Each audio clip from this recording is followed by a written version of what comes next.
Can you trust your growth if it's slow and unseen? You've reached Talking with Dr. Terry, 180 Seconds to a Better You, message number 451, and I'm Dr. Terry Wurzbacher.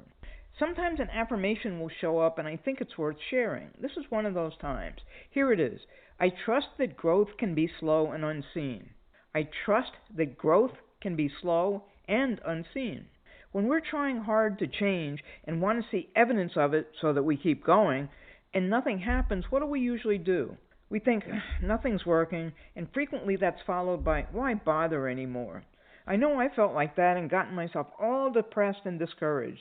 At this point in my life, though, I usually am able to remind myself that thinking that way and allowing my emotions to get so strong is negative and will repel the growth I'm looking for.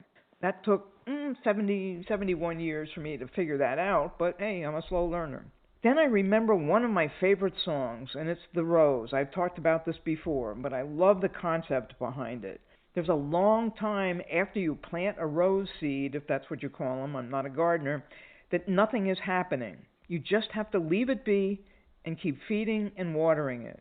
Eventually, in its own time, remember that, in its own time, it will stick its head up above the ground and be beautiful. It's only then that you know it's been growing. I can remember the bamboo story, too. It's a Chinese moso, I think is how you say it, bamboo.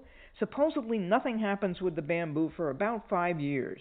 Then all of a sudden it shoots up maybe 80 to 90 feet in just a few weeks. So much is happening behind the scenes inside of us, but we won't see evidence of it until gestation is complete and that evidence appears above the surface. Once you've planted your own seed, and follow it up with proper watering and sunlight and whatever else is needed for its care. So look at what parts of your growth plan fit in those categories.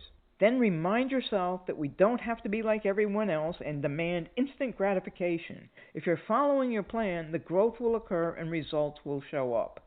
Mothers want to have their babies right now so they can begin to care for them and so they aren't miserable. So think of your growth and change as your baby. It'll be delivered when it's time. And also be grateful you're not a mama mule or a horse. It takes about a year before a baby mule is ready to make its entrance into the world and 11 months for a horse. But they're perfect examples when they come out. Their growth is phenomenal in the womb, even though we can't see it. They come out fully formed and are standing within an hour and usually within minutes. Compare that to humans, and you might just wonder how we end up being superior beings. Just keep at it, knowing that your changes are happening. Keep on growing, keep on trying, and most of all, have a diamond day.